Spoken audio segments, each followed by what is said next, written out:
would you say we are to live in this day and age, in this mysterious existence? If something seems risky, do it.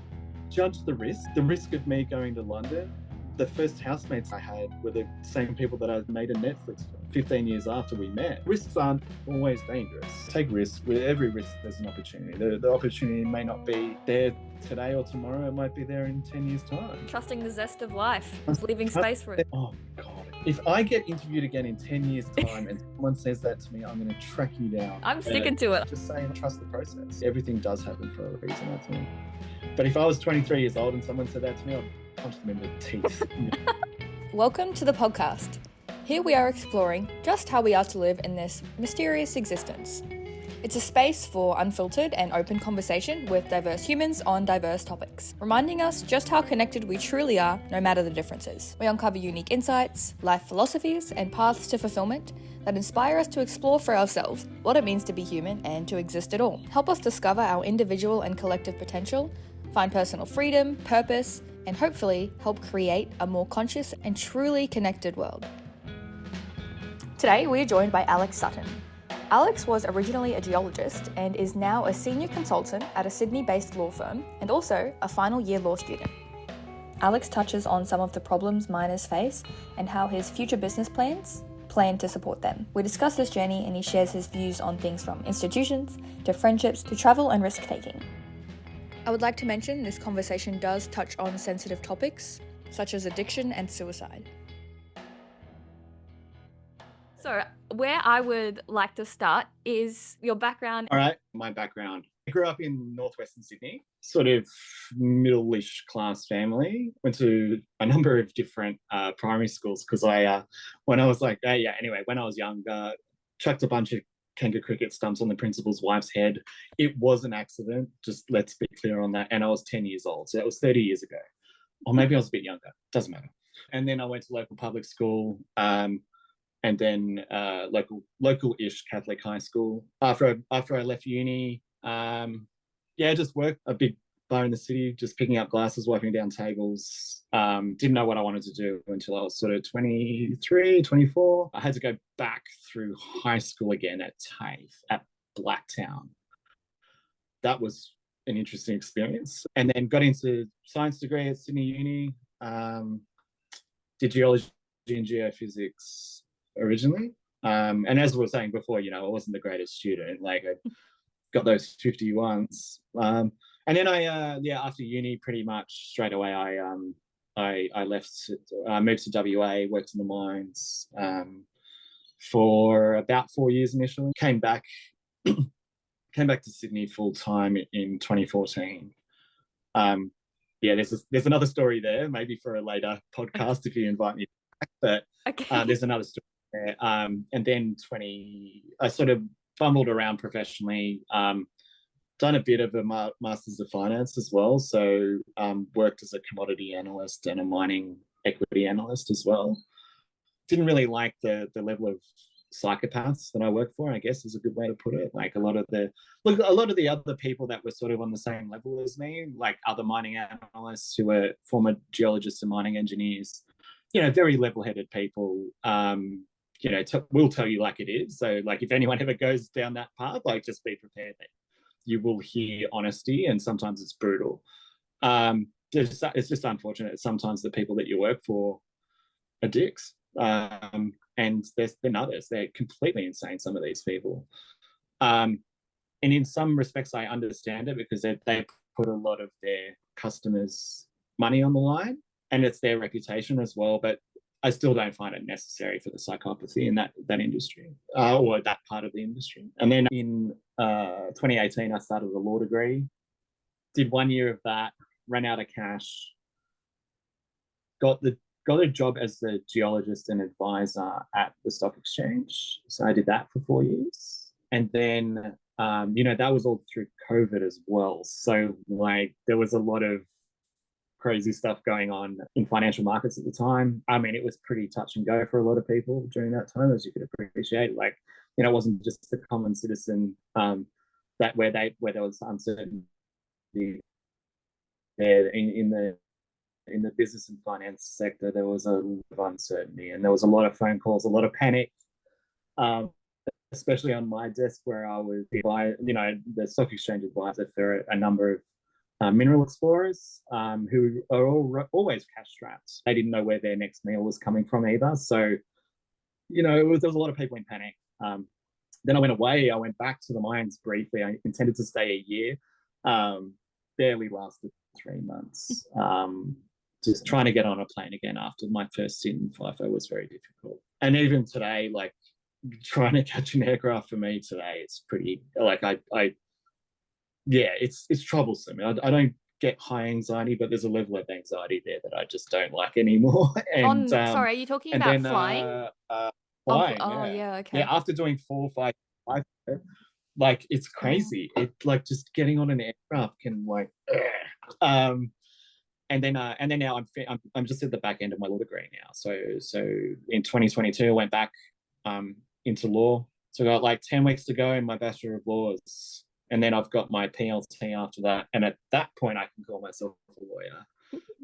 So at the moment, just senior consultant to a law firm, and it's all in regards to stock exchange compliance, basically, primarily mining explorers and developers. So that's where I sit professionally. Then like socially, I've got I filtered out a lot of people as far as friendships go.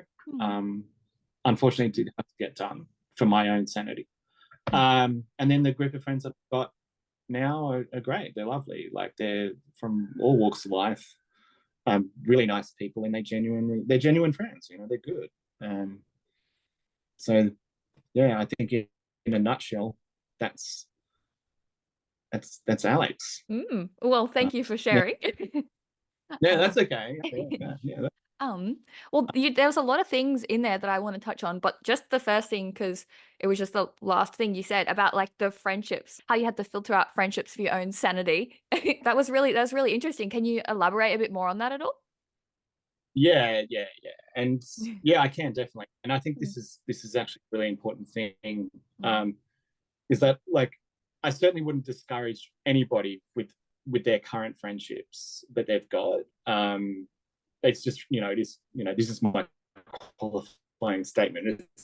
It's the almost lawyer in me, where it's just talking from my own experience. Is that like I was friends with a lot of people who were just a bad fit. I think that's being as diplomatic as possible as well. Like there's other words that we discussed before we started recording that I probably will avoid saying, but yeah, there's the thing of like, sometimes you just get involved in toxic friendships. People that are bad influence on you, and when you're 13, 14, 15, but it's true. Like there are people out there that are a bad influence, and like if you're not prepared for that when you're 30 plus, 35 plus, it can be a real detriment to your life. And it's not so much that it's a day in, day out thing. It's just like, even if you have to see those people once a month or twice a month or whatever, you'd see them and you're like, oh, I really don't want to do this. And then you do it anyway, just out of some sort of obligation. And I just had enough of that shit. I was just like, I'm only rocking up your house for coffee because you sort of either Jimbo and a lot of those people that I found over my life, it's not just anyone in particular, were people that had zero life experience themselves. They'd never really taken any sort of risk. Well, or maybe I wouldn't say any sort of risk. That's a bit judgmental of me. I play not the same sort of risks that I've taken with my life. Like where, I moved to England when I was 19. I did that all on my own, and all I had was a duffel bag, and I rocked up at my mum's cousin's place in Chelsea when I was 19, and I just had no fucking idea what I was doing. And then a week and a half later, she left a note on my bed saying, "We're going to Rome on the weekend. You need to stay in a backpackers from now on." I was just like, oh, well, okay. And then I was on my own after that. I mean, I don't mean to sound like I'm being, oh, Alex is so special for doing that. But it's sort of like, they're just not the type of risk that most people would typically take. I mean, I know there's definitely a number of people out there that have more than happy to do it, not being like, okay, cool, let's go to the pub. But a lot of people that I've known in my life, they've been these people who think they know everything, but they haven't lived the same life that I have. And they'll try and offer advice on some things that are pretty touchy. And I'm like, yeah, but you've never left your local suburb, mate, you know, like that sort of shit. So yeah, there's elements of that. So like, I'll just say they're not essentially toxic people for society. They're just toxic for me. And so that was, I think toxic's a bit harsh, but you know what I mean? I'm trying to be diplomatic. Attempting anyway. It's probably anyone listening is just going to go, God, this guy is nuts. But I hope nuts in a good way. Nuts in a good way. I think people that know me really well would say nuts in a good way. I mean, all the best artists, they were all nuts in a good way. So yeah, exactly. Like I was talking to someone yesterday about Robin Williams. Like he was one of my favorite comedians. If he'd like done something differently, he'd still be alive doing great comedy and TV. So nuts in a good way that guy was. I'm wondering what gave you like the tenacity, maybe that's the wrong word, but you probably get the gist of what I'm saying. You said like you packed up and left when you were 19 by yourself with no, I don't know, it kind of sounded like you had no real plan or direction. You just did it. So what motivated that, and why did you feel that within you to do it? Well, I suppose that I remember there was a dude who was our year 12 coordinator when I was at high school. And look, at this point, at that point when I was year 11 going into year 12, I think I was 17 or 16 or something. And I had no idea what I wanted to do. Like there'd been some things that had happened in my family probably about a year or so before that.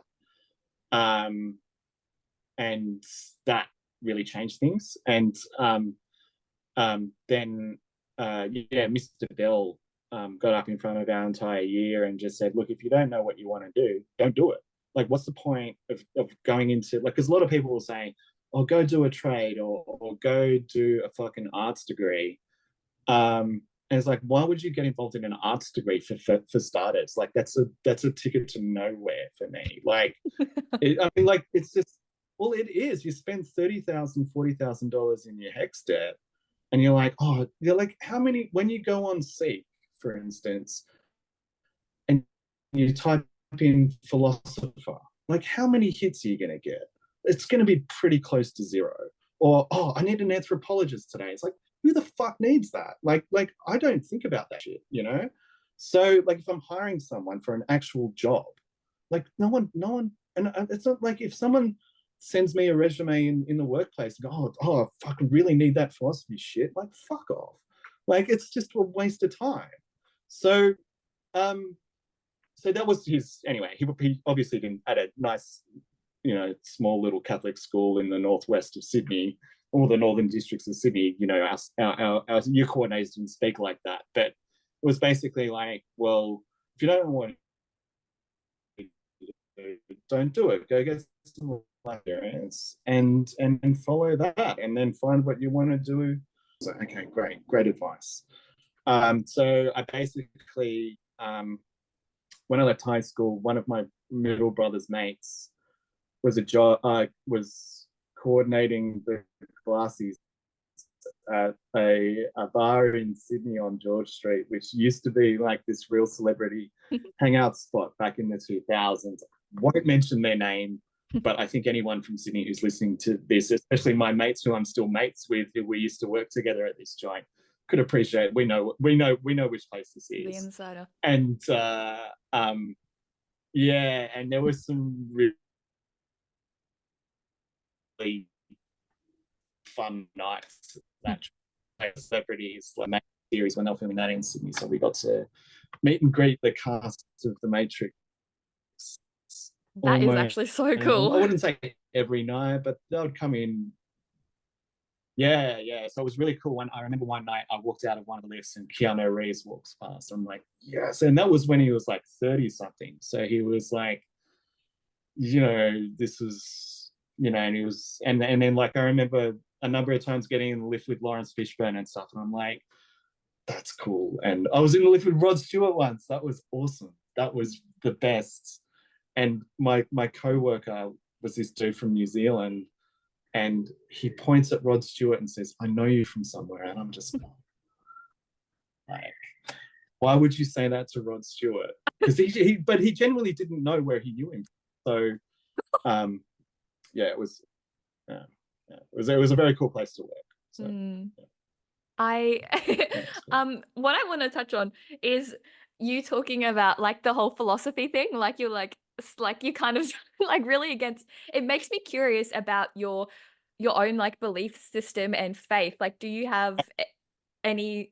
Okay, so my qualifying statement in this is also, just in case my legal philosophy lecturer is listening, it is actually my favorite class semester. It's so interesting. Okay. The main point behind that is not essentially to have a show of philosophers and anthropologists, because I've actually worked with people with both of those degrees, and they've actually got great insight. And I'm not saying that as in like a backtrack type of thing, but I mean just those useless degrees is what I'm getting at. But what was the question again? You said no, I think more because you did go to a religious school. I think I heard you mention, and then you just like talking about philosophy.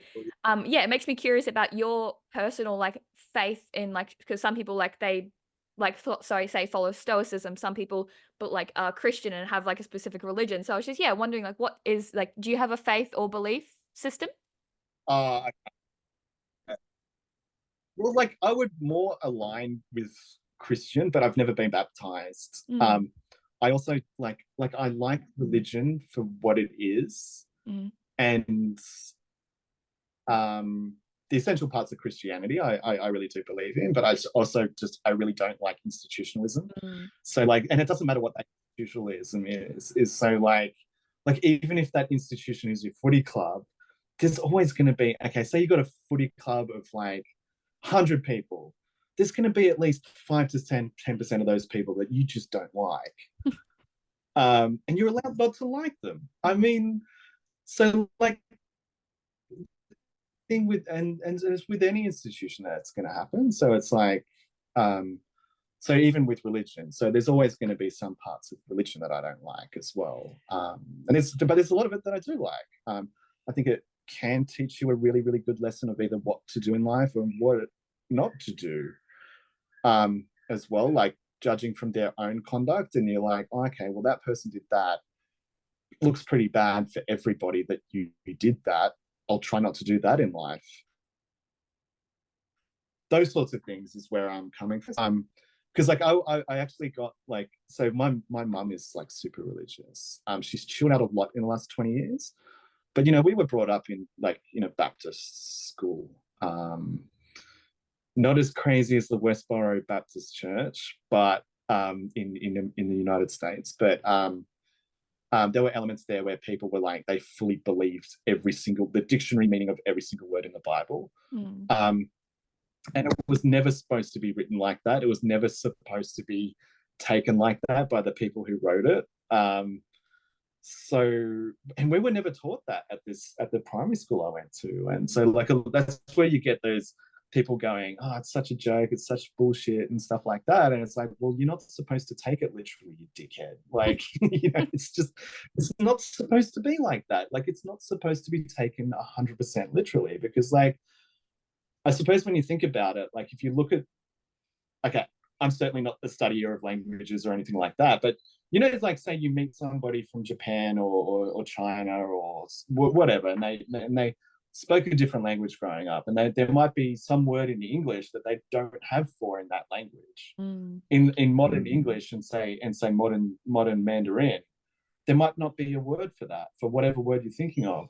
But then you try and think that with modern English and then ancient Hebrew or Aramaic, which nobody speaks now, there's no modern words for those languages. So when you try to directly translate the Bible into a modern language, you just can't do it. So, and that's I think that's a real gap that people have with religion, is that it says all of these stories and they may sound crazy, but it's like a large part of it is because they couldn't translate the words properly, because they just didn't have that mechanism to be able to do that. So I think that's a really big problem with the way people interpret religious texts, and they take it literally, and it's not supposed to be that way. So I suppose I identify with the belief system, but not the institution that's promoting the belief system, I guess. So, and that's not me saying I'm going to start my own little crazy cult. So just if anyone from the federal police is listening, please just stay away from my house. I just don't like it. I'll just back off. Like, I'm not going to start a cult. It's just the way I live. Sounds like something someone who's starting a cult would say. But I know, like that dude. I don't know, that guy. I don't know.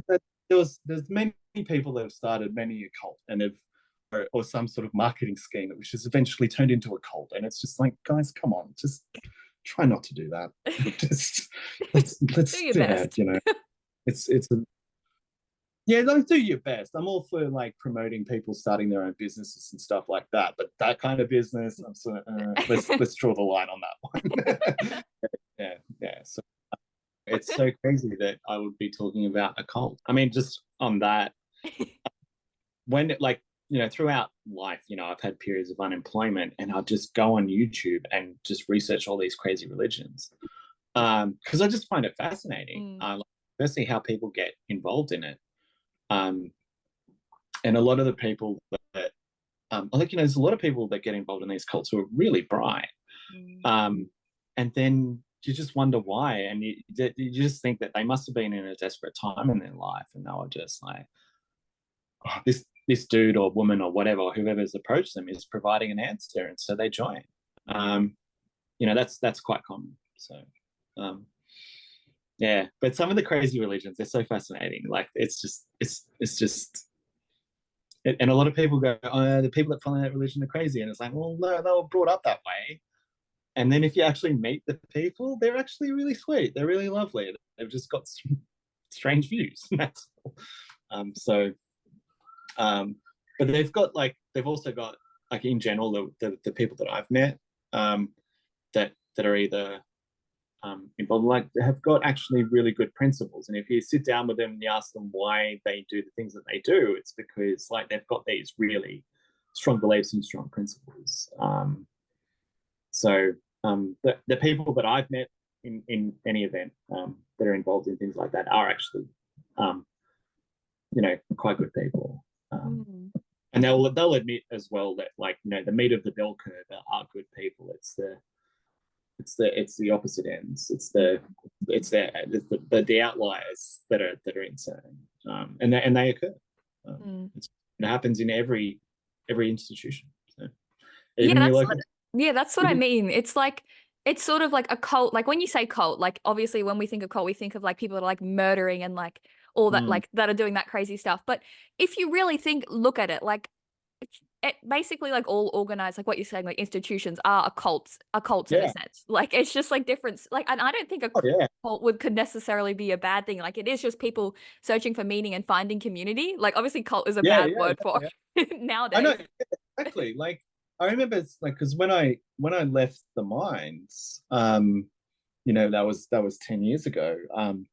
A lot of my coworkers are like, oh, but what are you going to do now? And I'm like, well, I'm getting the fuck away from here because I'm so miserable. And it's sort of like these people have been sucked into, the institution of the mining industry, because I love being a professional miner. Like, one of the things you never get sick of working in the mines is blowing shit up. Like drilling holes, filling them with explosives, and blowing the fuck out of it. Like, it's great. It's so much fun.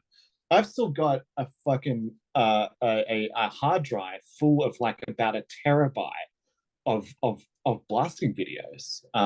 At least a gig. Okay, at least 1 gig. At least 1 gigabyte. I shouldn't say terabyte because I don't know what that is. But but yeah, like of blasting videos. Like it's one of the things. Anyway, what I'm getting at is that like a lot of the co-workers, because they relied on their income from getting on a plane and going in the desert and being miserable for 8 days at a time, they relied on that for their income. They sort of just didn't see that there was something else out there.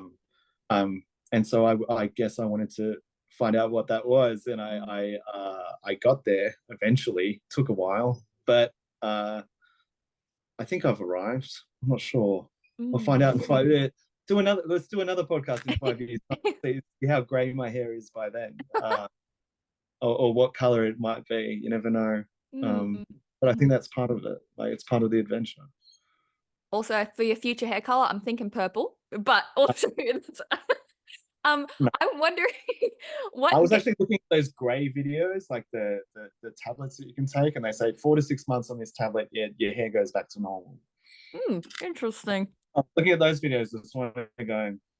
But what gave you, like what you're saying, like, because that is really common, especially like in the society that we've grown up in and like the programming and conditioning that we all have. Like it is, people think that it's their only choice. What gave you the courage or the knowing that there is more and then you can try and change and sort of like not live within the strict confines of how we've been programmed? Well, okay, this is going to sound crazy. And to be honest, it's one of the fucking dumbest books I've ever read in my entire life. I was reading Shantaram at the same time. You know that one about that dude? He's like an Aussie guy. It's a big, thick book, but I mean, it's so egotistical. And if the guy's listening, get a haircut and just take that book off the shelves. Like it's a great adventure. They made a TV show out of it. Wait, what is it called? Shantaram. Oh, I don't know what it means. He said it. He wrote it. Look, I got a quarter of a way through it. Look, it's a great adventure, and it's a reasonably true story. He even says that at the start of the book, and it's got a reputation for being reasonably true. So this guy, the author, like it's a fucking great adventure. This guy, he was a really smart guy. He'd written a number of books by the time he was like 23 or 24, maybe even younger. I mean, anyone who knows this dude back to back can correct me 100%. But he became a heroin addict when he was quite young as well. And he worked as an ambulance officer, I believe, for a little bit. But he was also a junkie in the 90s, in the late 80s. So he was like robbing 7-Elevens and servos and stuff like that. But he was actually like, the way that I read it in the book was that he was in Australia's top 10 of criminally most wanted. But he had a reputation of being like a really friendly criminal. Like he would be Robin really Hood? nice. No. He would just be nice to the people who he robbed at gunpoint and knife point, whatever. Like whatever. Because I can't remember the finer details all that well. But he was really, really friendly to them. And so he actually became like known as a friendly, like gas station robber, you know. And then he made his way onto the top 10 most wanted list, gets arrested, then he escapes from prison, gets a New Zealand passport, and then fucks off to the slums of Mumbai. And that's where you sort of pick up the story of Shantaram. Is like, so he does like a chapter or two on his intro, maybe 3, I don't know, on his intro about how he was like, you know, author, really well educated, really smart guy, then becomes a junkie, robs gas stations, top 10 most wanted. Then he escapes prison. He even does a chapter in the book how he escapes prison. It's amazing. And he gets over to the slums of Mumbai, and you know, he's actually really helpful. Like it's a fantastic story. It's just written in a really egotistical way, and that's just my opinion, because he's sort of like, you know, noting himself as this wonderful person. Like, oh, it's like a book on virtue signaling, you know, like. I'm sure if I sat down and had a beer with this dude, it would be just like fantastic. I'd get along with him really well. And most people probably would. It's just the way the book's written, and the TV show as well. Like they made a TV series on Apple TV a couple of years ago. I got through like 3 episodes before I almost broke my television. Like it was just painful watching this character just be such an egotistical fuckwit. And I'm sure the real guy's probably not like that. It's just that he wrote a book like that and they interpret it in the TV show that way, and that's how I ended up having to buy a new TV. So he was your inspo to like realizing the possibilities. Well, yeah, exactly. It's like, hey, if I take a fucking really massive risk and quit my job, and because it was actually making me really miserable. Like, I ended up with a drinking problem for the first time in my life, and I was 31 years old.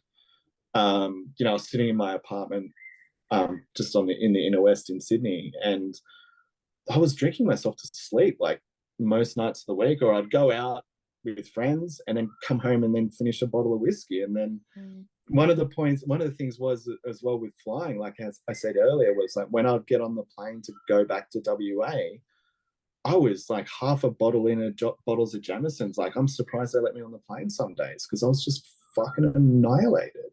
And I could barely even like hold my boarding pass up for the staff. But because I flew every week, they knew who I was. So they're like, oh, g'day, Alex, how you going? And, so it was, pretty crazy. Don't do FIFO, basically. No, do FIFO, find out how fucked it is and do something else. Like, save up your cash. Have a better plan than I did, if anyone is considering FIFO. So that was my inspiration, was to get away. Like, I'd borderline turned into an alco. So I quit my job, tried some different things, went to South Africa for a bit. As I got some friends in Joburg who I met when I was 20 in England. We were housemates in my first 6 months in England.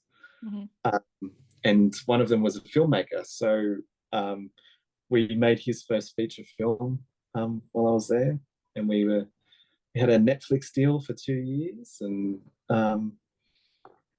it's not on Netflix anymore. I've got the DVD in my lounge room, but it was cool. It was a cool experience. Like, so you had no like previous like film industry, you just kind of that's really interesting. No. Ziggy has the film experience there. And he's in the process of releasing his third feature film. And I watched his second one on Netflix about 6 weeks ago, and it's quite good. He does like these. His second one was this romantic family comedy called Little Big Mouth. That's on Netflix. Oh shit! I shouldn't be plugging on this. No, you can do anything. The third one, I don't know what the name of it is, but it sounds quite funny. It's about this guy who has to get rid of his dad's ashes, and in the will it says, I want my ashes to be thrown off the tallest building in Johannesburg. But the comedy part behind it is that the tallest building in Johannesburg has changed over the years, because like they keep on building new ones, and like when the will was written, was it this building or was it that building? So he doesn't know which one it was. And then the joke behind it is that every time he gets to what he thinks is the tallest building in Joburg, something stops him, like some sort of crazy things. So it's sort of like the zest of life is telling him that that's not the right building. I think that's the premise. That's what Ziggy told me the last time. I think that sounds really funny. I'm keen to have a look at that. I don't know what the name is of that particular one, but yeah, I'm sure I'll text you when I find out. So. Thank you. I would appreciate that. But also, I'm wondering, you mentioned like the sort of like the premise of that movie, like how there's like these synchronicities, like the zest of life. I like how you put it. Like, what's your personal, like, do you have personal experience with that, or is that something that you like subscribe to, like synchronicities and? Yeah, I think so. Like, I think timing is a big thing on everything. Because I mean, a lot of people that are similar age as me, and like, I've never been divorced, I've never been married or anything like that. But a number of my friends have, and I think that they've thought. I mean, I'm just using this as an example. Is that the person that they married or the person that they had kids with was the right person for them for the rest of their life. But then things change, events change in your life. Like when I left high school, I had no idea what I wanted to do. I certainly had no idea that I wanted to do what I'm doing now, because it didn't exist. I didn't know it existed. So it's sort of like, that's you know, that sort of thing. You know, life changes. Like you know, no one knew what a podcast was in 1997. You know, and in the 1800s, no one even knew what radio was. And you know, they might do a media piece in a local newspaper. I don't know. I wasn't around, but you know, they might do that, but they wouldn't know what a podcast was, and they wouldn't know what a radio interview was. So just, and this all happens in throughout someone's life. Like things change, and your life just will go in different directions, and you know, it just happens. And so I think that movie is probably, you know, from a philosophical point, so there is a point to getting those degrees. Look at those sorts of things and go, look, life changes. Like it's not going to be, it's not going to be beer and Skittles, you know, your whole life. Like it's going to suck at certain points, really suck, which is shitty. But you know, if it doesn't suck, like I said to this dude, like I just got back from the EU, and I met this. I was on the tram, like I was in Vienna, and I went for a little hike around the mountains just outside the city. And I was catching the tram back down, and I met this couple, and they were from Argentina, and he was commenting on the new Argentinian president, who's someone who I really like because he's nuts like me. And, this guy, I just picked up on that he was a lawyer, and I said, "You're a lawyer, aren't you?" And he goes, "How'd you guess?" I was like, "It's like talking to a mirror." Just the words that he was using and stuff like that. And he started talking about the new president in Argentina, and I said, "Well, sometimes you just got to go through pain in order to experience pleasure. Because if your life is pleasurable from when you're young, you're never going to know what pain is. And it's like what you think is pleasure may be the most painful thing for other, you know, like you know, it's just, you've got to, I think you do have to go through pain in order to experience pleasure, depending on what that pain is, and what the pleasure is. Like pleasure to some people might be like having a bed to sleep in, because like say they've been homeless for 5 years, and then they go and sleep in a bed or have a shower, you know, and if they hadn't had a shower for 5 days, then they have a shower, it's like, oh, it's the best. Like because I'd experienced that when I was out in the desert. Like you'd just be sweaty ass in the Pilbara for 5 days, where it's like an oven when you walk outside during the wet season, and then you stink like shit and there's no shower around, and then you have a shower for the first time in days, and it's like, oh, that's the best. But you're not going to know how good that shower is if you're having one every 30 seconds, you know, or you're having one every 30 minutes or whatever. Like you need to go through the pain of not showering for 5 days and realize how much you stink, and then have the shower and you're like, oh, this is nice, you know. Is that a good analogy? Yeah, no, it definitely is. It just makes me think about, like how we get like acclimatized and accustomed to things, and like we take, just like, you know, the thing, like we take everything for granted. But it's like, yeah, how do we like mitigate against like becoming entitled brats? Like because like we all want like our basic necessities like met. Like every human deserves to have that. But then it's sort of like going back to those basic things, you can find so much joy and happiness, if not more, from that. So like the podcast is called How We to Live. So yeah, I guess that's kind of like where my mind goes. Yeah, we can have these things, but then the more we have, the less happy we are. So it's like, what do we even do? Like I mean, there was this song that came out, I think it was, I don't even know what that dude calls himself now. Well, I mean, I knew him as Puff Daddy during the 90s, him and Mac and a couple of other rappers. There was, well, I mean, in rap talk, it was mo money, mo problems, you know, and that's very true for a lot of people. I mean, I know when like for instance, when I was working in the mines as a geologist, was, you know, I was on $160,000 a year, but I was fucking miserable and I was an alcoholic. So and like I'll try to talk to friends about it. I'm like, oh, you don't have real problems, you got so much money. I'm like, fucking miserable. Like it's, you know, and there was a lot of guys in the mines that were like that. Like I think we had 6 deaths in that mining company that I work for, and 4 of them were suicides. It was completely fucked when you'd see those emails, because I'd never say that it was a suicide, right? So it would just say, oh, there was a death at X mine site last night, and that was it. And that's when you knew it was a suicide. So like, yeah, if you have more, it's not essentially, if you have more money, you've got more problems. Like, I've met some very wealthy people who have got zero problems. It's there, well, not zero, or close to it. But they're very happy because they've actually achieved shit in life. Like, they haven't essentially been born into the life that they live. So like, there's a lot of rich people out there that have, some of them have come from wealthy families, but the families that they've come from are substantially less wealthy than how they've lived their life. So people that start out with tens of millions of dollars and then turn that into billions of dollars, I mean, that's awesome. That's so good. But so then say their siblings may be absolute dead shits and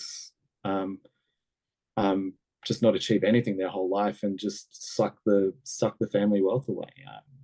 I've seen that happen. So it's a much of a muchness. Not everyone's happy, not everyone's sad. And I've had some friends, like guys that I used to smoke weed with at high school, who they still achieve shit, but it was just different. It was a different sort of achievement. They worked as brickies laborers, but started, amazing young families, and they're completely happy. And a lot of these guys had, had gone week to week paychecks for 15, 20 years, and they still do it. And they're happy. They spend time with their wives and their kids, and they love it. Good on them. I mean, these are the same guys that when you go to a music festival, they're the ones in thongs dropping acid and wanting to climb mountains. And I'm just like, nah, man, not doing that. But they're like, fuck it, let's do it. I'm like, how old are you? Is it 39 now? Like, really? And they still do that shit, and they fucking love it, as long as they don't fall off and take care of their families at that point. That's a problem. But as long as they've still got that well, like I said before, that zest for life, to still want to live, and do stupid shit like that. I love that. It's fucking so entertaining. What about you? What gives you like joy and fulfillment? You're like, that's sort of like not something you resonate with now. Yeah. What about you? No. For me, like, so like going and traveling by myself is number one. I love it. I've only ever traveled with somebody once, and it was like 14 years ago. It was my ex-girlfriend from when I was at university. And look, at the time, it was nice enough. But traveling by myself, I love it. It's the best, because I can do whatever the fuck I want. And so I never plan my holidays. Really, I like maybe some go-betweens, like, oh yeah, I'll start my trip here, I'll go see some mates here, and then I'll go back and just do whatever.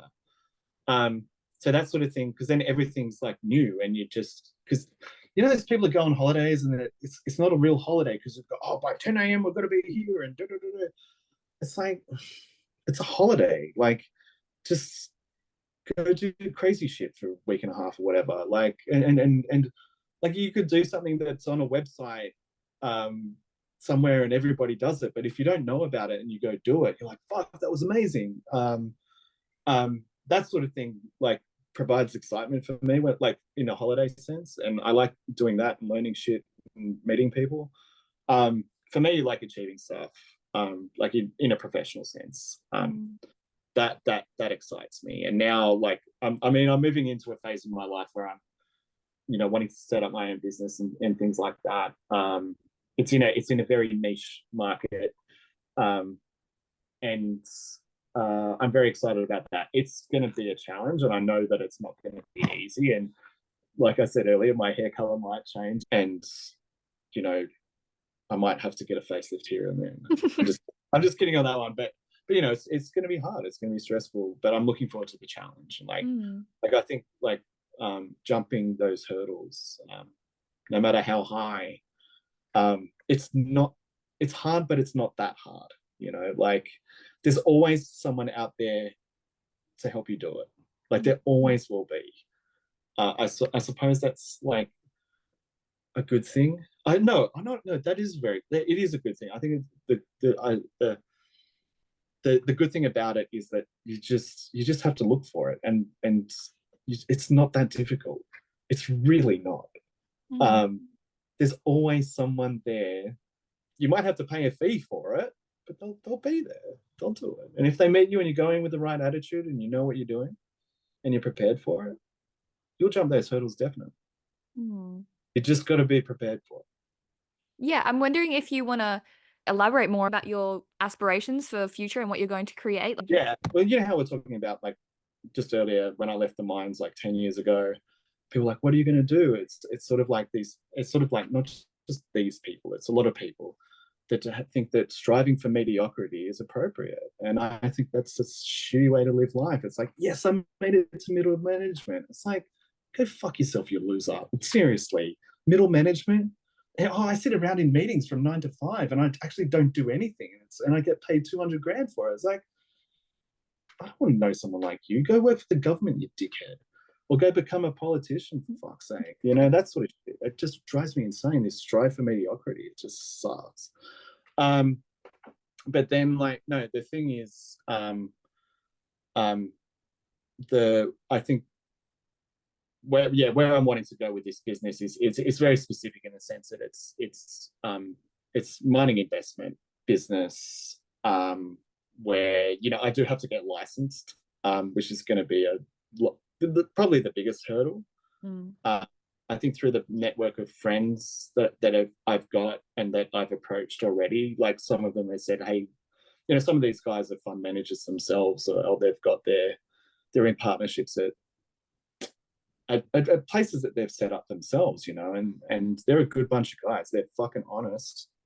Like, these are the good parts of the investment banking industry, the good guys who are brutally honest. And if they don't like you, they'll tell you to fuck off, like, straight away.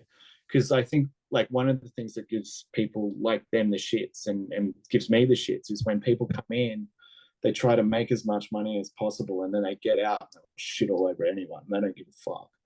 And that gives, like, especially when it comes to mining investment, we've got a bad enough name as it is. We don't need to make it any worse. So basically, like, I think when it comes to friendship, for me, no dickhead / no fuckwit policy.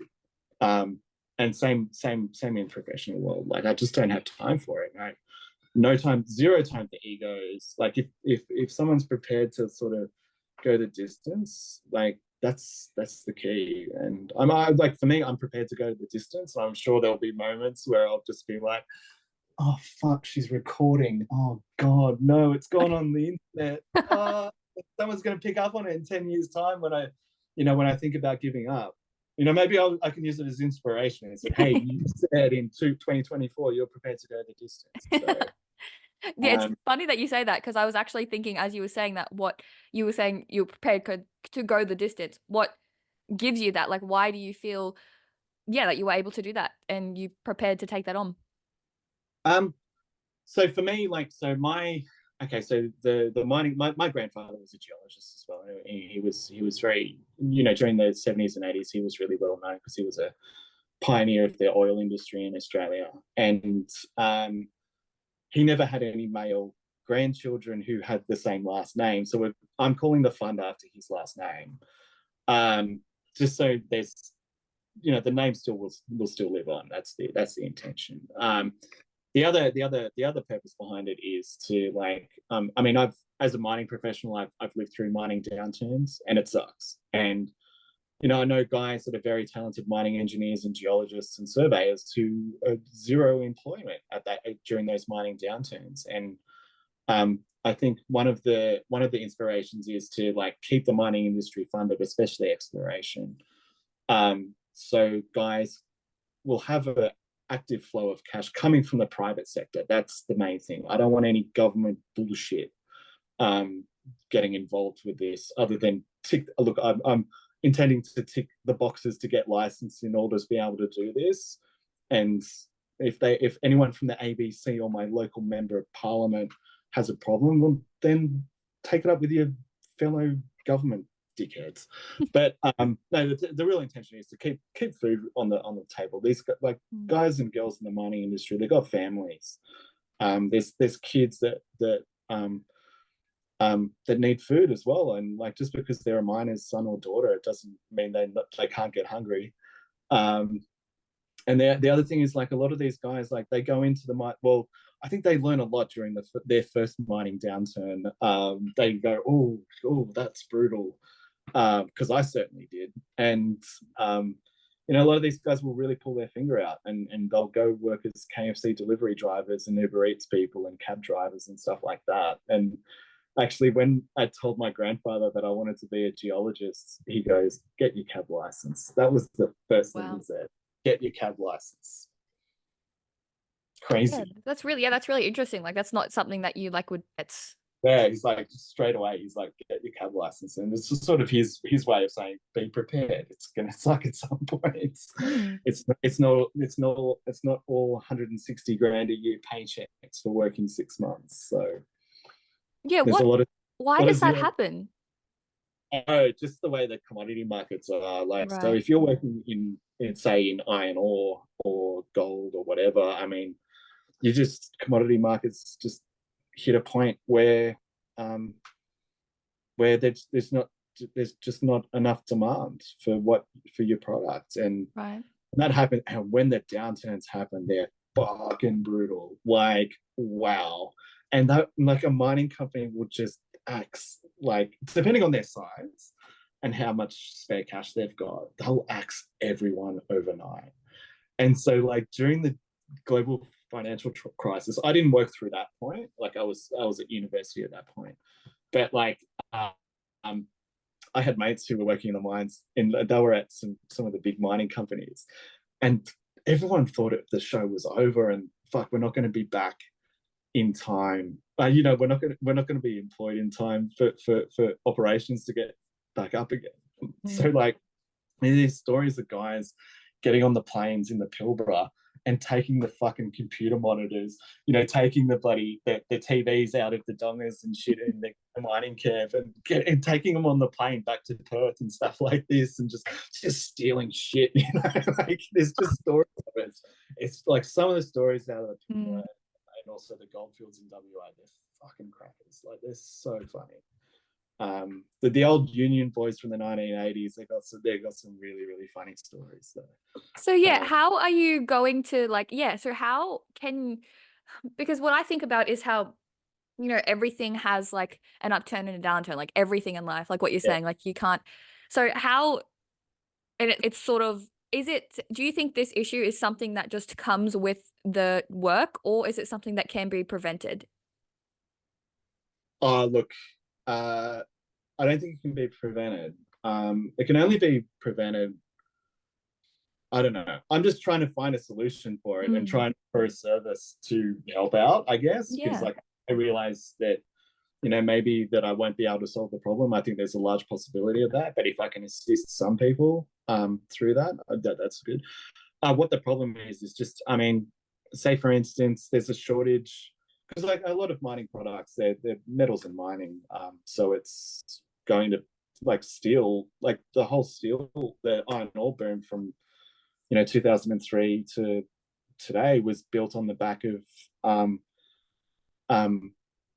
the Chinese building market, and building these giant cities in China that no one lives in, and Southeast Asia as well. So like, a lot of the raw material was going to China to build these cities, and same with copper and gold and stuff like that. And just at a point, the people building those buildings run out of cash, and then it's like, oh shit, we're not going to buy steel anymore. Oh, we don't need the copper to make the wiring in these apartment buildings, so we'll cut off that tap too. And it happens with every sort of metal. And like, look, I mean, like, anyone that's in metals and mining investment at the moment would be very aware that, you know, there's certain other commodities out there that have gone down in price in the last few years, where it's like, oh, but they're these amazing new products, and I'm like, yeah, they are, but no one wants them because they suck. So, you know, that's like for a lot of people that's a slap in the face, but it's just like, be prepared for it. So is this why you went, was the, like what you're like wanting to do, like your future goals to be able to help the people, like the people working in mining, Right, yeah, the miners, yeah. was like you going into law, was that the motivation for it, or did that come after? Oh God, don't go down this path, Okay, please. okay. No, fine. I'll tell. I'm only saying because the story of how I got into law is actually pretty harsh. Okay. So like I'd been applying for loads of mining jobs, and I barely got a look in because like I would send out 400 applications a year and got zero responses, or I got the automatic like you're not good enough response. It was very frustrating, and then I got an interview with a mining company that was based in South Australia, and it was a mate of mine from university that was the exploration manager on the project. So I got offered the job, signed the contract, and then 3 days later they said, "No, we're not honouring the contracts." And I'm like, "Well, we've got to sign contracts in place, guys. You can't do this." And they're like, "Take it or leave it." So what they did is they'd heavily reduced the money that was involved, and they doubled the working hours. And I'm like, "Nah, sorry guys." And so I sued them, and it was a dude that I went to university with, and so that friendship's over. And so are a lot of my university friendships, and I think a lot of it was based on that I'd filed papers against a classmate. And there was some other conduct in there that was pretty shitty, but the thing was that like I found the process really interesting. So I think the time between when I'd filed papers and applied for university was like 3 months. Okay. So like and you know what, when that piece of shit did that, I was like, you know what, I think there's going to be good in this. As stressful as it was, I was like straight away, I go, there's something good's going to come out of this. And it did. It took a while, but it did. I found studying law like the best thing I've ever done. And it's not as difficult as people think. It's got difficulty to it, but it's not that hard. And there was a dude that I worked with at the stock exchange who was a lawyer as well, and he was just like, "Yeah, law's the easiest degree." He was like, "It's so easy for him," because he could wrap his head around it really, really well. But it's not all beer and skittles. I think it's like hour for hour. Some lawyers that I used to work with at the stock exchange were like, they were like, "Yeah, hour for hour, it's probably one of the lowest paid professions because a lot of them will work like 60, 80 hours a week, and it's 7-day-a-week job." So why do you say that it's like, what about it makes it one of the best things you've ever done?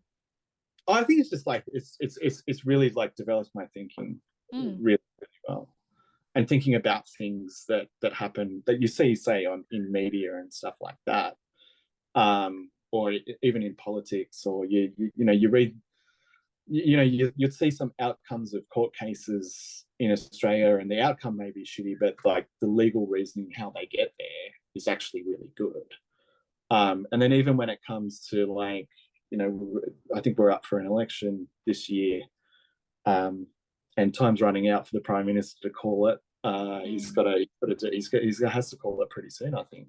Future Bella here, coming to say this was very bold claims on my behalf, and I didn't really articulate myself very well. What I meant was, like, we just don't know. We can't truly disprove or prove anything, so how can we say what is real or realistic? When it comes to voting and stuff like that, like a lot of people in Australia just go, yeah, I live in a seat where it's predominant, my vote doesn't count. And I'm like, well, but your opinion still does, And even if people's opinions are different to mine, people take it as like, also take politics as a surface level thing. They get these snippets of garbage that you see on the 6 o'clock news, or the 6 o'clock infotainment. And they'll see either, some politician saying some garbage on in an interview, but that's like 3 seconds of the interview. Like, there's another 30 minutes to it, and most of the politicians are lawyers and they understand the game really, really well. But they'll say something shitty in a 30-minute interview and then get shut on for it. Like, don't get me wrong, I hate politicians, but I still respect the fact that they play a very good role in society. So like that sort of thing has really helped me so much, and why certain things are in place. Like, so a lot of people will shit on rich people for, oh, but they pay no taxes, and I'm like, yeah, but they provide an economic benefit. Like, they're paying, a lot of these people are your customers, or they're your bosses who are paying your wages. It's just that sort of thing, and they do get tax breaks because they're taking risks in business, and like the tax system is set up for that. It's like they want the private sector to take those commercial risks and give them tax breaks if they take particular risks, because they want to encourage the private sector to employ people. Like, I mean, think about it in your own life. Like, who is the worst type of employee to deal with? It's fucking government people. They suck. And it's like, you call up, for instance, call up Centrelink and see how far you get. Like, it's a painful conversation every single time. And I think a lot of it, like, this is what I said to my political, legal philosophy lecturer, is like, why would you trust the government? They got the shittest hiring policy. They target the worst students. It's like, if you suck at life, you'll get a job with us, and you'll never get fired. You'll never get fired if you're a government employee, unless you like slap your boss in the face. And and also, you can be the shittest person in your class and you'll always have a job. Why would you want to deal with someone like that? They suck. Yeah, so what I'm thinking about this is your like opinions and views on these sort of things, on society and government. How do you live with this knowing and sort of what's happening and like, the game of it all? Why do you choose to continue to be in the world and like a part of society when like why don't I go postal, or why don't I go off grid? Yeah, why don't you go off grid? Like, why don't you just run? Look, to be honest, I wouldn't want most citizens to walk the streets with the thoughts I have, to be honest. Like, no, I only mean that in the sense of like, every time I go to the pub, I just want to talk about how much I hate the government.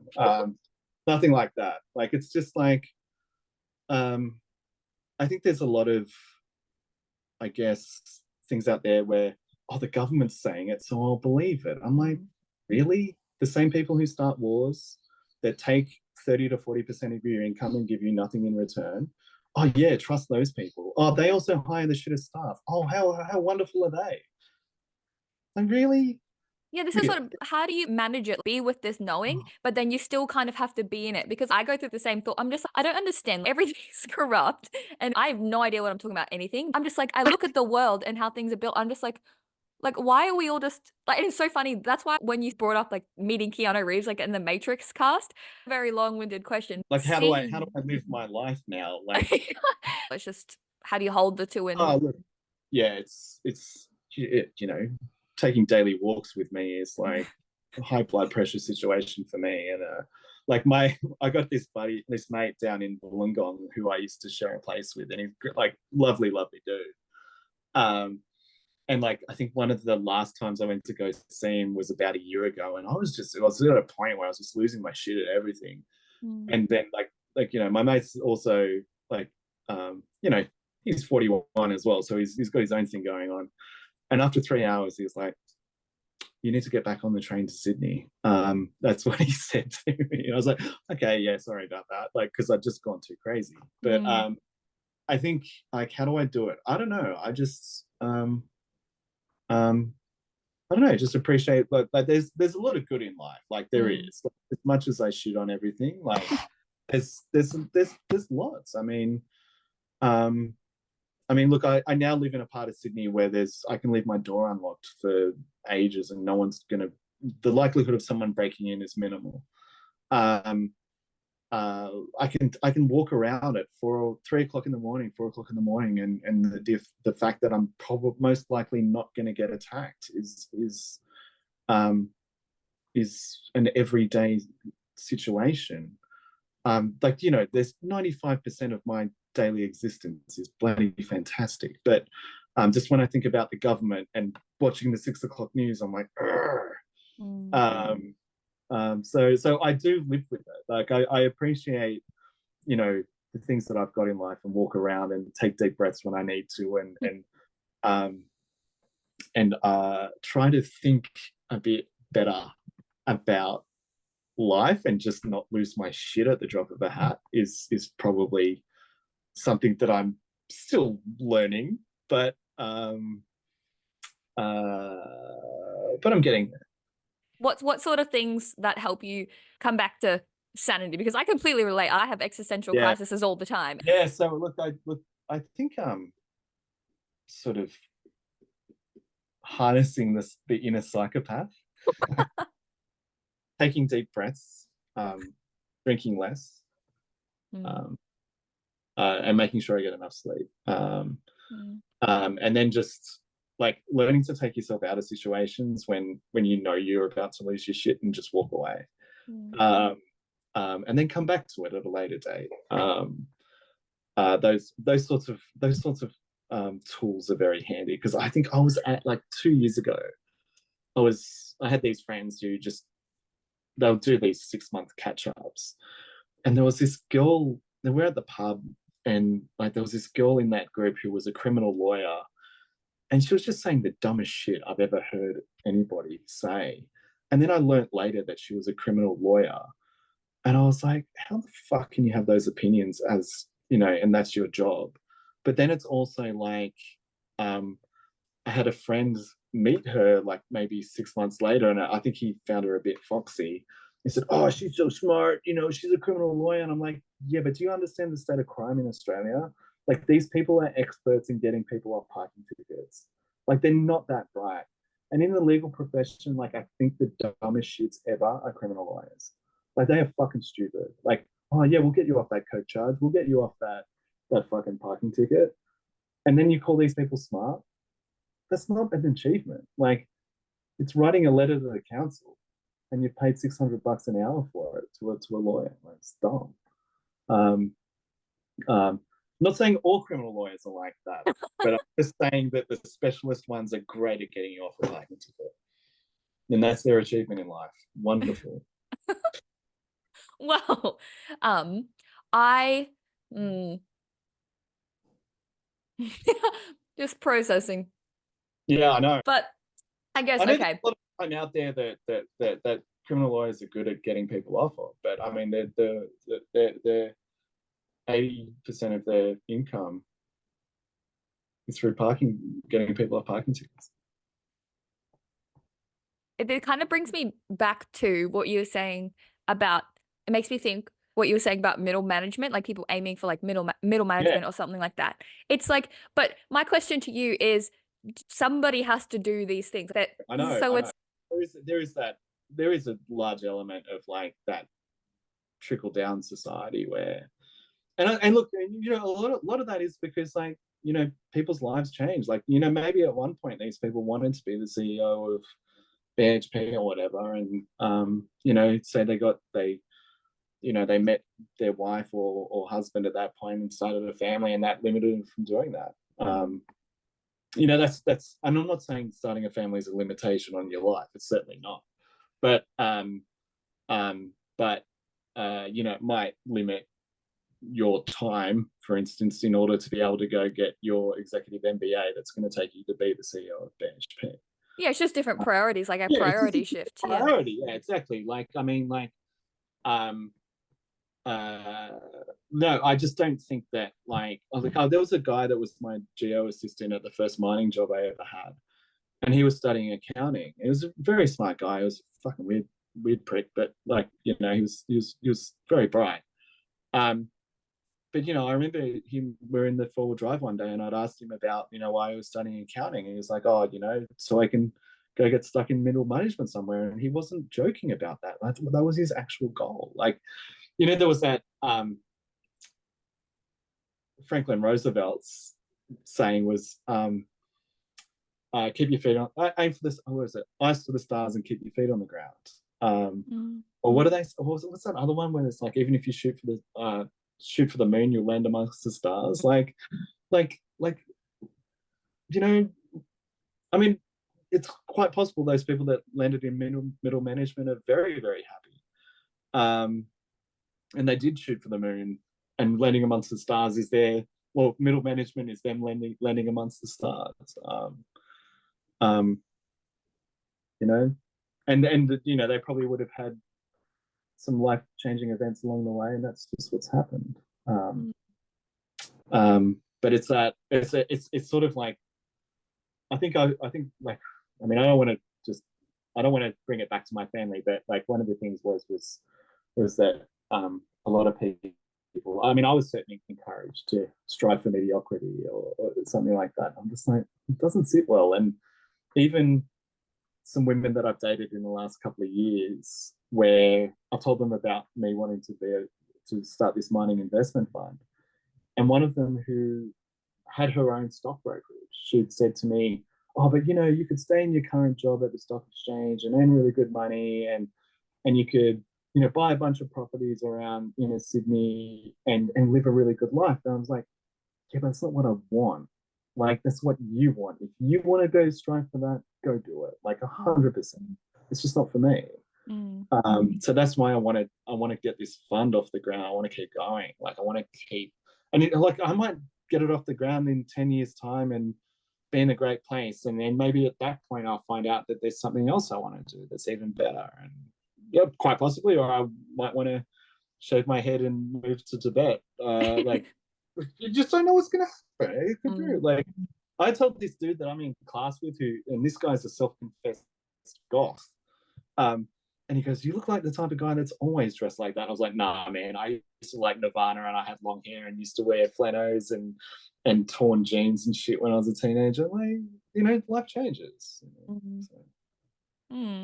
Yeah, no, I completely relate with what you're saying. Everyone was always like, be realistic, but what even is realistic? Nothing's real. Everything is like subjective in life. So I'm like, what do you mean be realistic? Like, Future Bella here, coming to say these were very bold claims on my behalf, and I didn't articulate what I meant very well.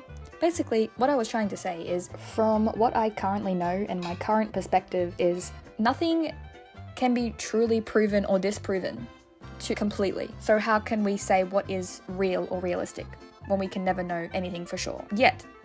Not to say we might not in the future, but right now, that's where we're at in the world. Okay, back to the episode. Before you started recording, that's why I think it's really awesome that doing the podcast, like, you're trying something different.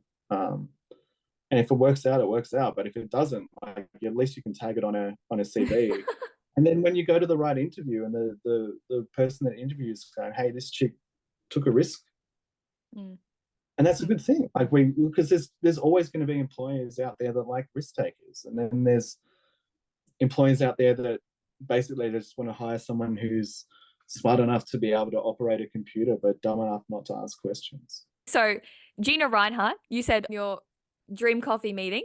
Why is she your dream coffee meeting? She's a fellow miner herself. As many houses in Switzerland and many apartments in Singapore she may own, she's still a miner.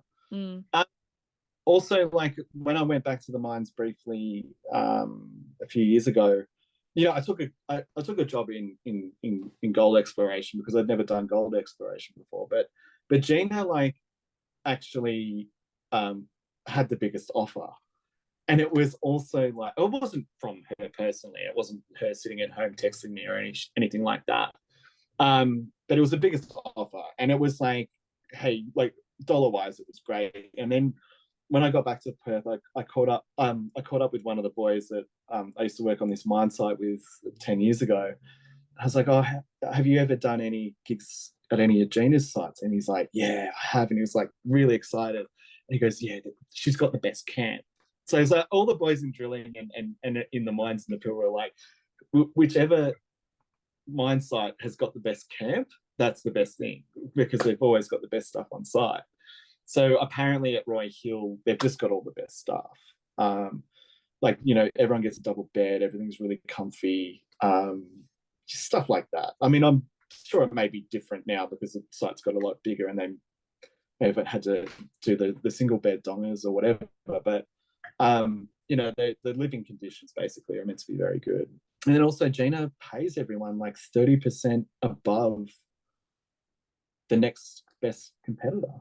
And then also, like, I think she does have good principles as well. Like, I think what would be interesting about having a coffee with her would be, like, you know how people always say, like, you know, help people that are in poverty and stuff like that. And absolutely, that's a very valid thing to say, and a very valid thing to do.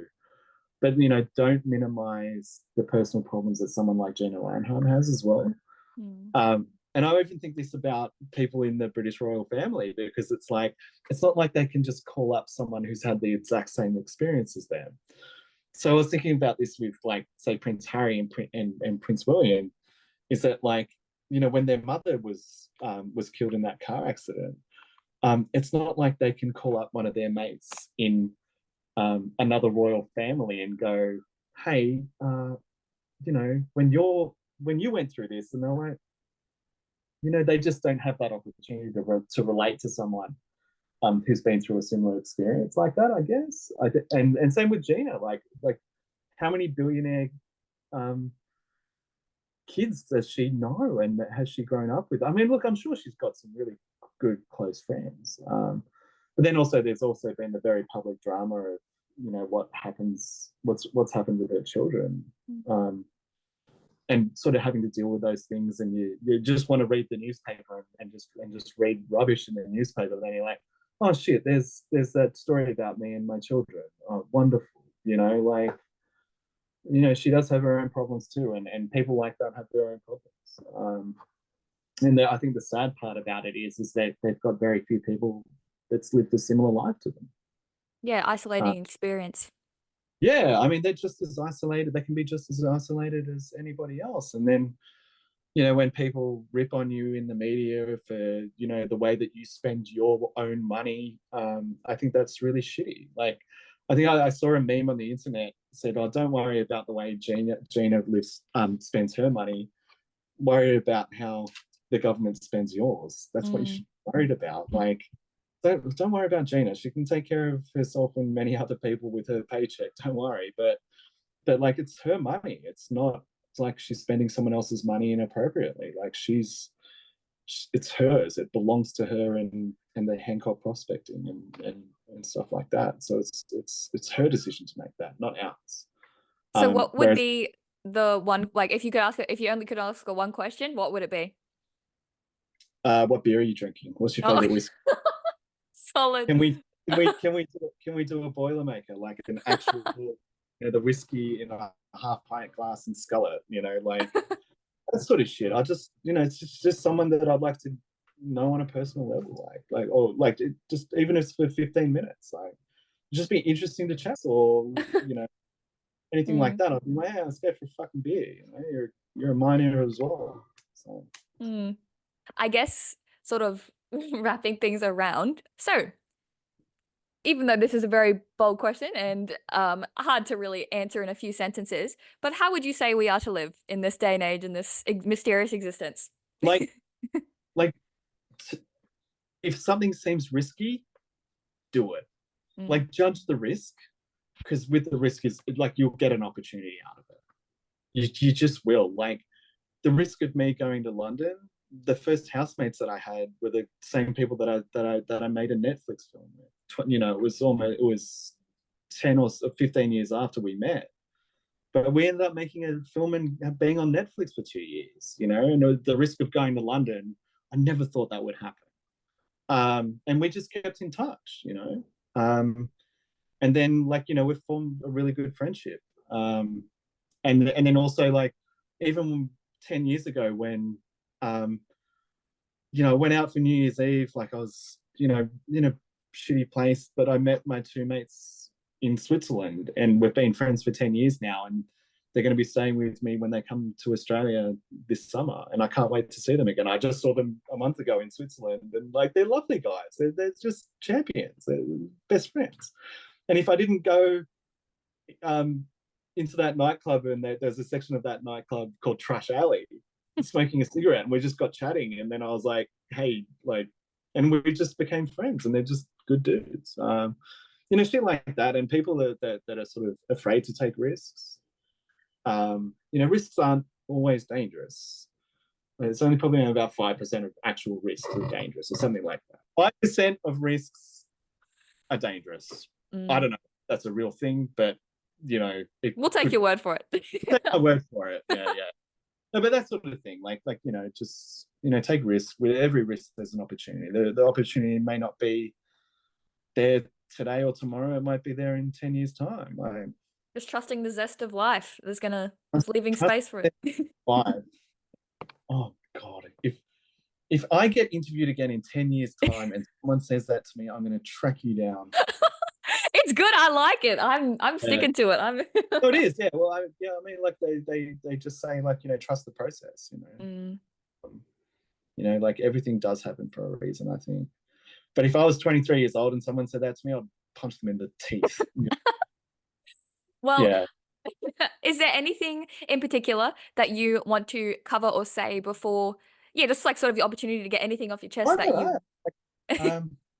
really happy at my local pub. They're doing $21 jugs of Grifter. So I'm going to meet my new housemate there for a new flatmate there for a jug in a few minutes. And then I'm going to the footy tonight. Okay. Well, thank you for that information. This is going to be the highlight of the episode. So go to the footy, drink beer, go to the footy. If you get the opportunity to play cricket in Australia, definitely do it. Or go to the cricket. Or whatever floats your boat. Whatever you find fun, whatever makes you happy, and keep reaching for that rainbow. I think just keep going. That would be it. I think that would be it. I wasn't exactly scripted, that one, was it? Well, it was great. We love off the cuff. Is there anything you want to call out verbally and share where people can find you or go or anything? Oh, well, I don't know. If there's anything that floats your boat that you liked about the podcast, I guess, or liked about the interview, feel free to get in touch. I'm sure my name will be on the podcast, and given the detail given in the podcast, you could track me down on a professional social media platform that I don't want to give them a plug. I'll link them. Okay. Thanks again, Alex, for coming on the show. And thank you to everyone listening for joining us today. If you are interested in receiving free resources and updates to do with the podcast and much more straight into your inbox, there is a newsletter that you can sign up to. It will be linked in the show notes along with the website. If you enjoyed the episode, don't forget to share it and leave a rating or review. I love hearing any feedback you may have. That's it for today. I'll catch you in the next one.